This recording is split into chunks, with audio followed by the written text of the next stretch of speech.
we tell people when it comes to ranked choice voting is only rank candidates that you want to support. I would never tell someone, like if someone said, I don't like Dummy at all, or I don't like Gara at all. Okay, that's the point with this ballot, is that you as a voter get to choose how to use it. Welcome to the East Anchorage Book Club podcast. I'm your host, Andrew Gray. Coming up on August 16th, we will be engaging in ranked choice voting for the first time as a state. In preparation for that day, we are airing a recorded Zoom interview with Jason Grenn from a couple months ago. Jason is the director of Alaskans for Better Elections, but prior to that, he was a member of the Alaska House of Representatives.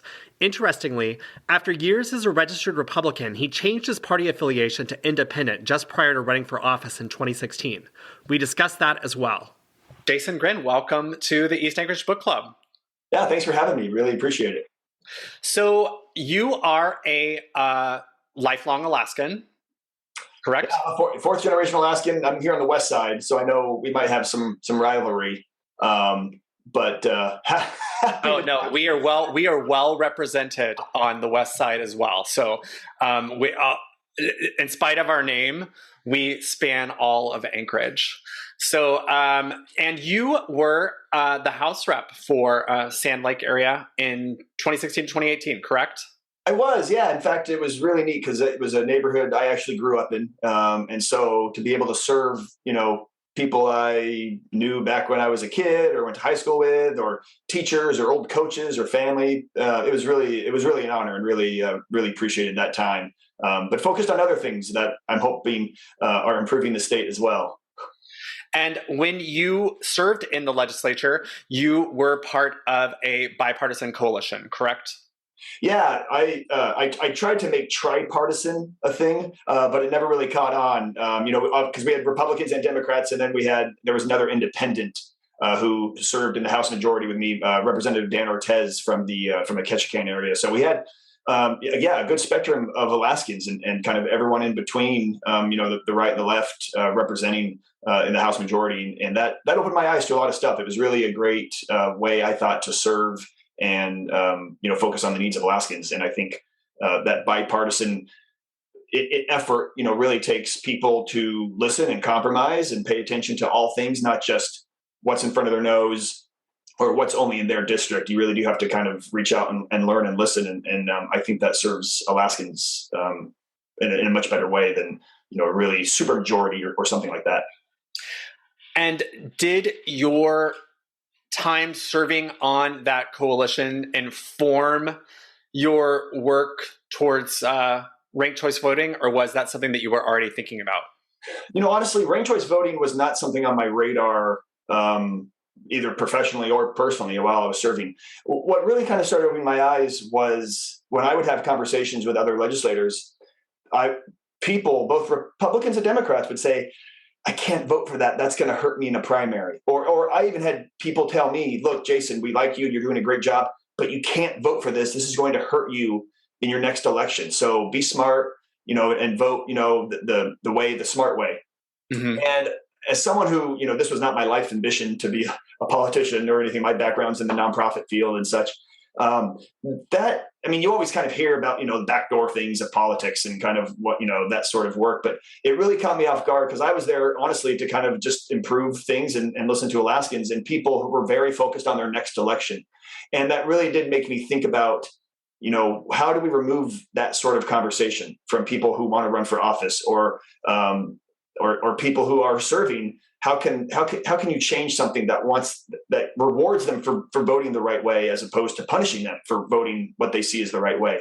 And so my time in office definitely kind of started my journey and my, I'd say, passion for looking at reforms and looking at ways to just change the way we think and the way we vote for our elected leaders. And that's what's kind of led to the ballot measure, open primaries, ranked choice voting, things like that. And I don't want to get too personal, but I'm going to go there anyway. You started as a Republican, and then, what was your sort of story as far as running as an independent, and how did that inform sort of your path forward? Yeah, no, it's I don't mind talking about it at all. In fact, I think it lends to what a lot of people kind of feel, maybe on both sides of the aisle. Was, I grew up in a conservative household, grew up in a Republican household. Had been a registered Republican from the time I could vote up until I ran for office as an independent. And part of the reason I stayed as a Republican was laziness. I just didn't change my voter registration, but I voted for who I wanted to. And it was I could have done it sooner. I found myself to be more moderate, especially in social issues, and even how they combine themselves with fiscal issues to make like pre-K or other economic engines in our state. But when Trump was in office, running for president, that was the same year I was contemplating running, and really found myself to not really like how that party was engaging with individuals, or what their platform meant, or how they were excluding people and isolating people. And then Trump, very divisive in his language and his actions. To me, it was just that last straw of going, look, I might still consider myself conservative in some ways, but I don't want that party to represent me. I don't want to represent that party because I obviously I don't match up with that platform. And so running for an independent, I ran against a Republican incumbent, and my district ended up voting for Trump and voted for me. And I think that was, a little bit of a mishmash of just, how voters, maybe they didn't like the Republican incumbent or however it was. But as an independent, you have to talk to every person. You can't rely on your base. You can't talk to just your normal 35% of voters just because you have a letter next to your name and you end up winning. You really have to kind of put in that sweat to talk and work with every person. And I think this new system rewards that sort of attitude and mentality as well. Because, ranked choice voting, unless you're going to work on that and be sure you get that 50% majority in the first round, you have to earn it by earning second round votes, third round votes from other people. And you do that by talking and listening and finding common ground, issues that people might not think are there. And so, again, my journey is probably pretty common. Independent, nonpartisan voter registration is at an all-time high. Our state, 63% of Alaskans registered voters don't belong to the two major parties. And so I think I can talk really authentically about it. And I think people see themselves in a lot of that too, going, hey, yeah, why did the parties get to, lead the charge and exclude people and do what they want when it's really about voters first? And so, again, I don't mind sharing that story because I think it's reflective of a lot of people. So you said that ranked choice voting wasn't on your radar. When did ranked choice voting get on your radar? Yeah. So when I was in the legislature, there was a representative out of Juneau who actually had a ranked choice voting bill. It didn't get a hearing. It didn't get any traction, obviously. But as bills come across the floor, you are intrigued by that. And I started doing research because it sounded complicated. It sounded like the question we get asked a lot, like, why did something need to change? Or wasn't it working in the first place? What do we need to do this for? And just looking, Maine, this was when Maine was going through their fight to keep it at a state level. More and more cities were starting to implement ranked choice voting. So I was intrigued by it, but I also thought it was kind of a long shot to really even have a discussion about it in our state. And that was in 2017. And then you fast forward the next 4 years where our legislature continues just to stay in gridlock because of partisan fighting. We're stagnant in terms of some of our solutions that we need in our state. And that was kind of the MO of all these other places that were implementing ranked choice voting, was they can't get anything done because all they do is want to fight or bring up issues that are more about getting elected, or there's going to take some people making hard votes, like taxes or something like that. And so it was kind of getting up the flagpole a little bit more, and more people were talking about here in our state who kind of work in the political arenas and consulting campaigns, things like that. And so it's been a few years, I'd say, that journey, but obviously rather quick as well. Ranked choice voting is now on 5 different states' ballots as ballot measures. Most states implement them at the city level, the county level, municipal level first, see how it works, see how people like it. Then they elevate it to the state level.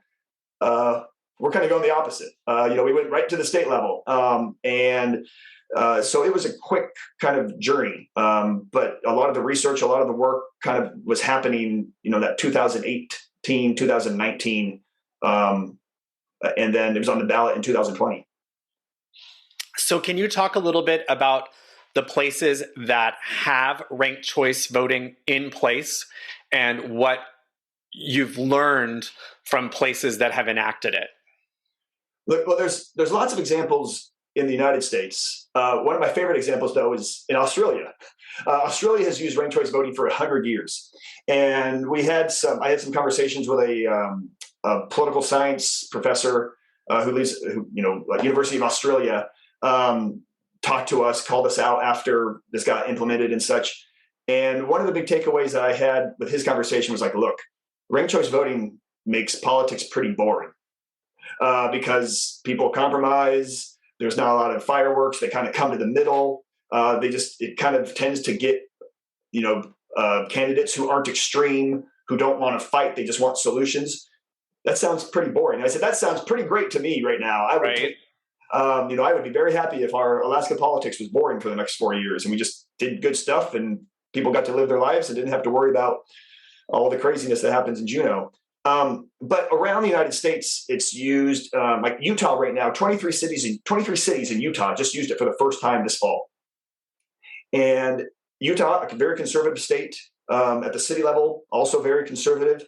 And they've had their Republican Party of Utah uses it for their nominating process for their governor and other federal seats. And it's intriguing to me that a state like Utah can use this and have high satisfaction from voters, high turnout for voters. And then there's then Minneapolis uses it, Santa Fe and San Francisco use it, and the state of Maine and New York City used it for their mayor's race last summer.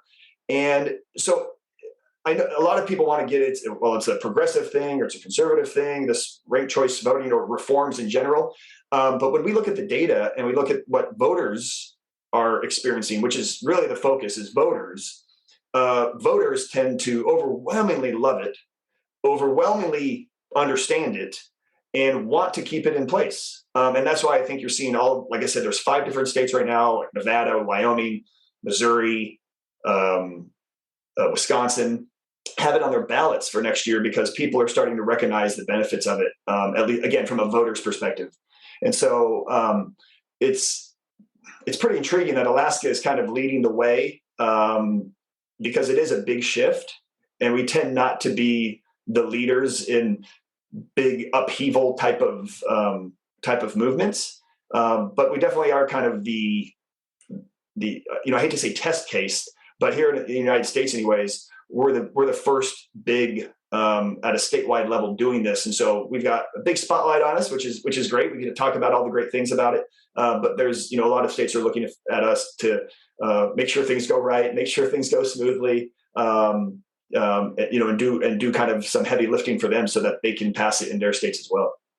So I need you to break it down for us. I know you've talked about how it will encourage compromise. It will encourage more centrist candidates. It will encourage more boring politics.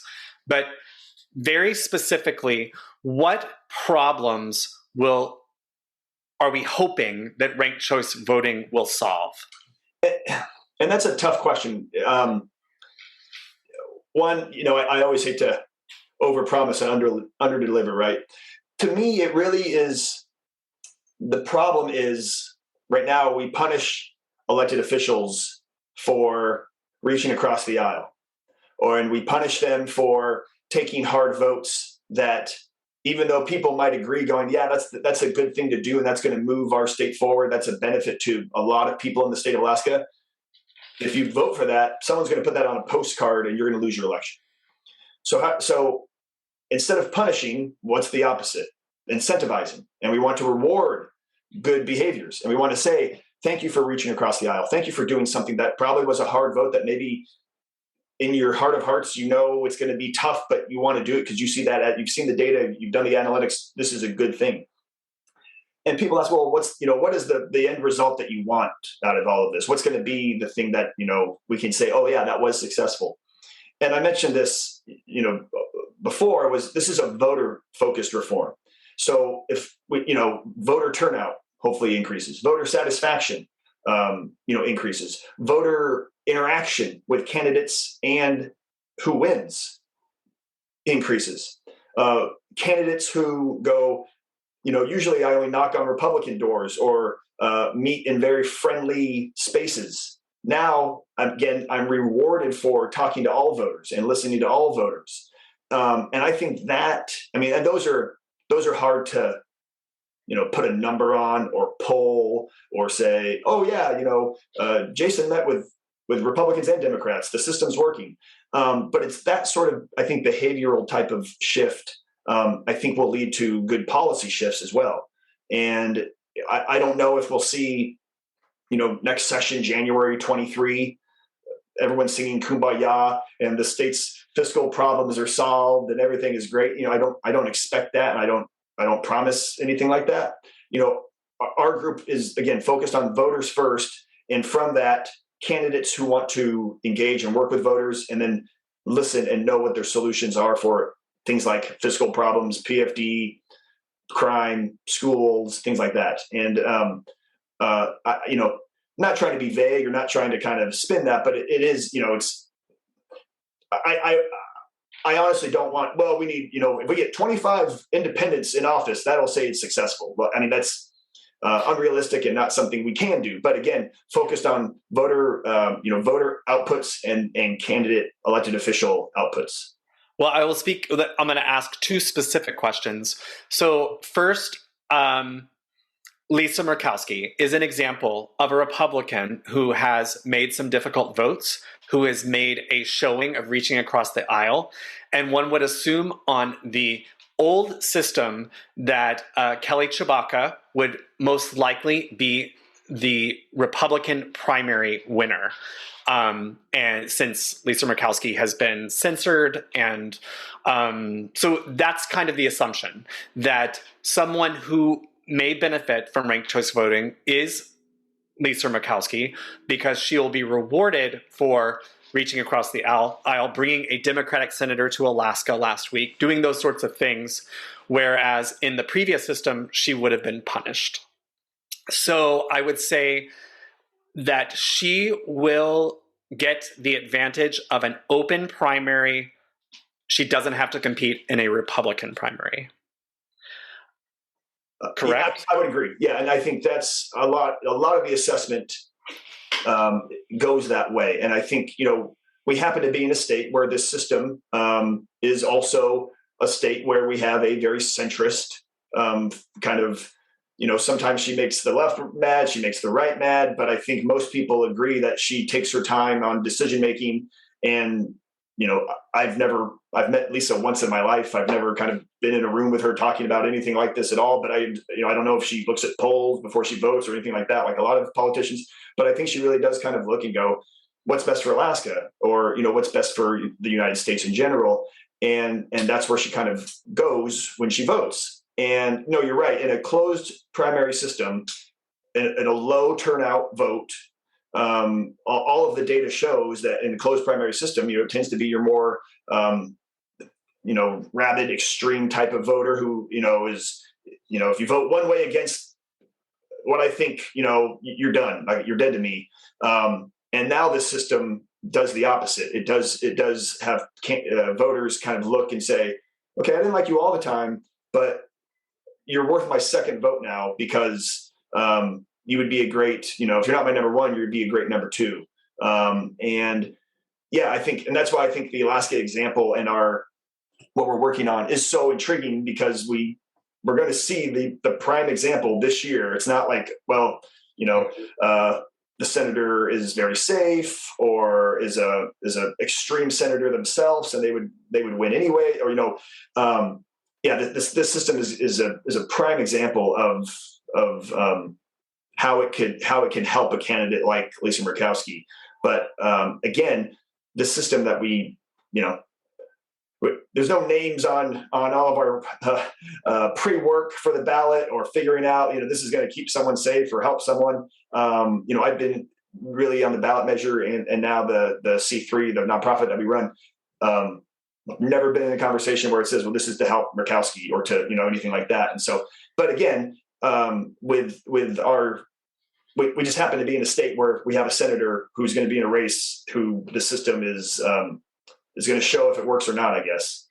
Okay, let's flash forward. Let's leave the special election behind and flash forward to November when we'll have the 59 legislative races plus governor, lieutenant governor, plus House and Senate. It's a lot. So I'm going to go out on a limb and say there's not going to be 48 people in every one of those primaries. There's going to be a lot of primaries with 2 or 3 or 4.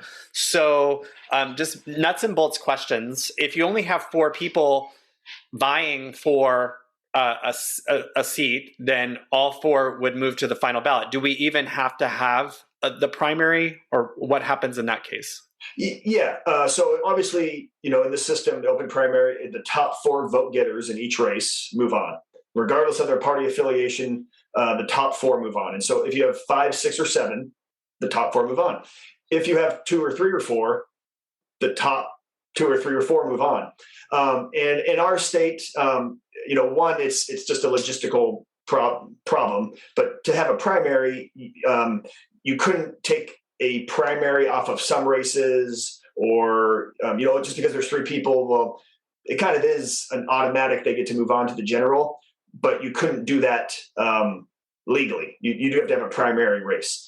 And in that same way, that's why we have, in the governor's race where we used to have 2 primaries for governor and lieutenant governor, and then they'd be matched up afterwards. That's why in our primary system now, the governor and lieutenant governor are matched up together. They've chosen their running mate this time around. Because in the same way, if you had a primary, and a Republican won the primary, but the Democrat won the lieutenant governor after the primary, do they get matched up? And so there was some just logistical things that just wouldn't make it viable. And so, if Andrew, if you and I are running and Steve is running and there's only 3 of us, then all of us move on. And you can't win the primary either. Like, if you got 55% in the primary, it doesn't matter. We all still move on to the general election. Now, you could argue that, well, you have a pretty good shot of winning, in that general election. But it's kind of a pull in some ways too for some of these candidates going, okay, like I'm in second place after the primary. Where do I have to shore up my support? Or, okay, the third place guy is this really far right Republican. Can I get votes from his voters? Probably not if I'm a centrist. Okay, so I have to go after the first place who is a left-leaning progressive. I mean, so it does kind of change some of the campaigning strategy for these candidates too after that primary to see how they're going to get past that 50% plus 1 in the general election. But yeah, most races there'll be plenty of races that only have 2 or 3 or 4 people. But the governor's race, U.S. Senate, U.S. House, there'll be a lot of candidates. And this is where a strategy question comes in again, and it's only because so many people are arguing about it, talking about it. When the final ballot comes, and let's say you're a moderate Walker supporter, and the ballot comes out for governor, and you have, I'm just going to throw out names. I know that these are probably not going to be the names on there, but Guerra, Dunleavy, and we'll say Kirka for the purpose of this exercise. And let's say you make Walker your first and you decide you're going to make Guerra your second, and you don't want Dunleavy or Kirka to win.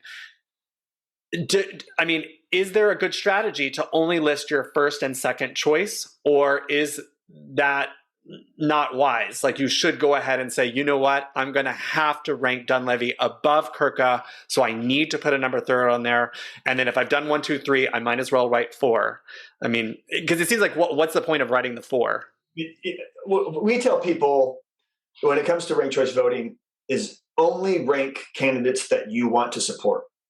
I would never tell someone, like if someone said, I don't like Dunleavy at all, or I don't like Guerra at all. Okay. That's the point with this ballot, is that you as a voter get to choose how to use it. In the past, if you just had a Republican and a Democrat and you liked neither of them, well, what would you do? Hold your nose and vote for one. Or if there was a three-way race and you go, well, I don't like the independent, but I can't vote for the Democrat, so I'll vote for, even though the Democrat will win, so I'll just vote for the Democrat. In ranked choice voting, you don't have to think that way. And again, like as a voter, it kind of changes. You don't have to worry about wasting your vote. You don't have to worry about helping someone by not voting, or hurting someone by not voting for them. You don't really have to think too strategic. And we tell people, look, only rank those who you want to support. Now, in the scenario that we said, we might go, well, okay, Walker's my one, Guerra's my two. I really don't like Dunleavy, but if I had to help Kirka not win, I will put Dunleavy down as my third, only as a way, just in case if it's down to Dunleavy and Kirka, let's just say, I want Dunleavy over Kirka, so I'll make him my third. But if that's not something you can sleep with at night, you don't have to do it, and your ballot's still valid, and you've got to express yourself differently, and then and empower yourself as a voter than you've been able to in years past. Next question: when we've cast our ballots, what will be public? Will we know how many cast ballots for first, second, and third choices? Or are we just going to know a winner? Is somebody in the back room going to be doing these second choices go here, these third choices go here, and we just hear the victor? Yeah, it's so right now the division elections has said that they will showcase the first round votes during that 15-day. So we have a 15-day window that State of Alaska allows ballots to be accepted after the election day. Some states, you have to have your mail-in ballot has to be in on election day. Our state, though, because of our geographic challenges and some logistical challenges, we allow for 15 days for ballots to be accepted. And so during that 15-day window after election night, the division elections is going to show the ballots cast for first round of voting, and update that first round of voting. So in the governor's race that we're talking about, you will see who has first choice votes, and that's it. If Dunleavy has 40%, Walker has 35, Guerra has 30, and Kirka has 5, we will know that, and the adjustments will be from there. What we won't know, to the public at least, at the moment, the division elections is not releasing that second and third round information. Some of that has to do with, as we've talked about, it's a lot of races and it's a lot of grids. And then to update that every day with new votes coming out, you'd have a 200-page PDF that you'd have to make sure is precise, and knowing that these are unofficial results. On day 16, when every vote has been calculated, they will release the first round, second round, and third round calculations and show kind of the process of round by round in each race of how votes were then moved based on people's preferences, and then how someone was declared the winner. So if Dunleavy wins, you'll see when and how he won based on the first, second, or possibly third round. You'll see all that information once the ballot, that 15-day window has been closed. I'm curious, with so many elections happening in November, is there an anxiety for people, in elections in Alaska who run these things, as far as making all of that happen?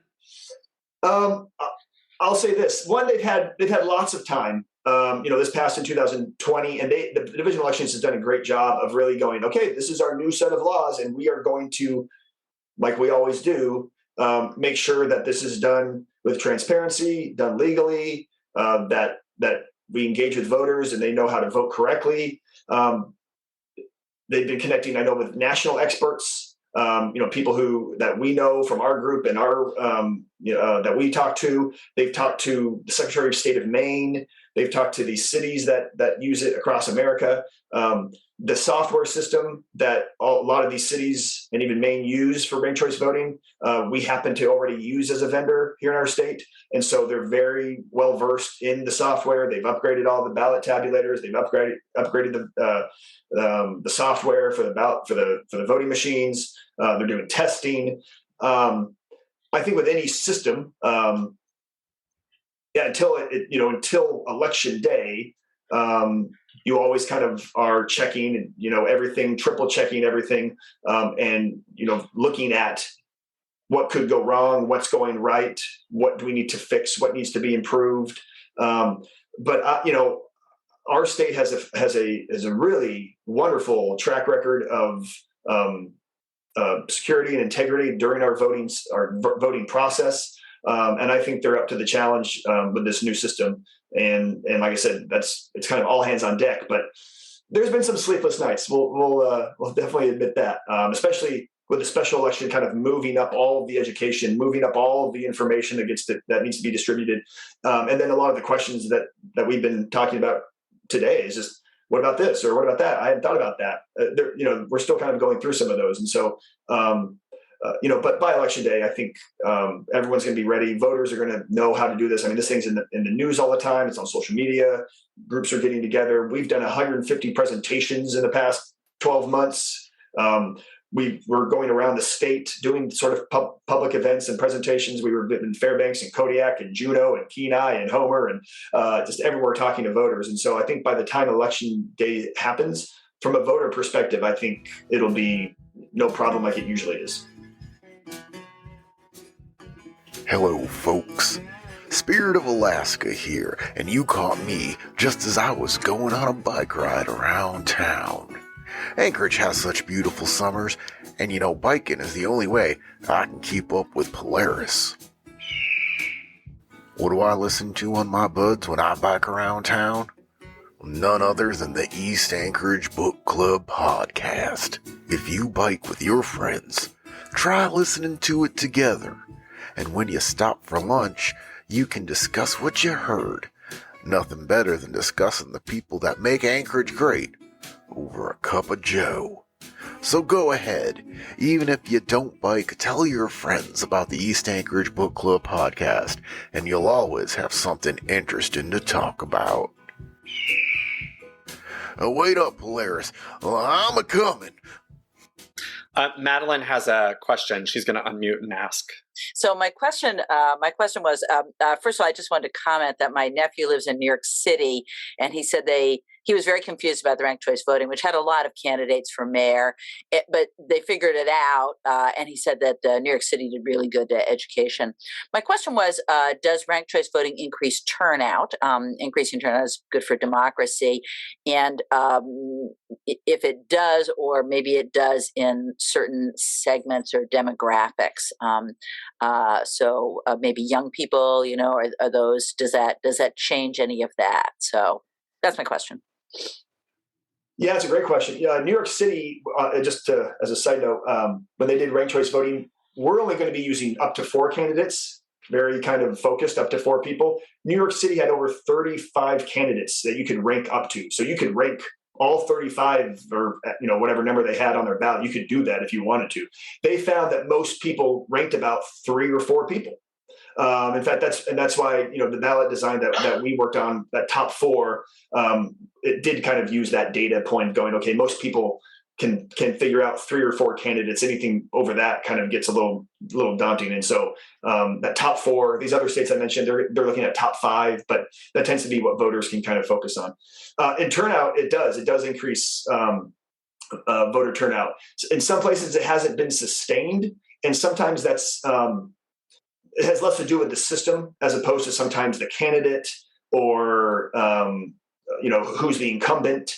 Things like that. But in almost every place that once they've implemented ranked choice voting, especially in the first 2 cycles, voter turnout has increased. Again, causation or correlation, it can be the candidates or something on the ballot that's very exciting for people and they want to vote. But what hasn't, in fact, what also has increased is voter understanding and ballots that aren't spoiled with ranked choice voting. People, they want to point to this is confusing for maybe voters of a certain age, elderly voters, or voters, people of color, or people in non-urban areas. And again, the data says that to be incorrect. There's groups that female empowerment candidate groups who love ranked choice voting because they don't have to go through the gates of the party. They can just run as independents and be on a ballot and not spoil them. They can talk about their issues. And anytime you have candidates who are very much more reflective of a community and the people who live there, that tends to drive voter turnout as well. And so, and then the other thing that helps that voter turnout is the decreasing of negative advertising that ranked choice voting brings. Because again, you're trying to, as a candidate, if you're trying to earn that second and third choice from someone, man, it makes it really hard.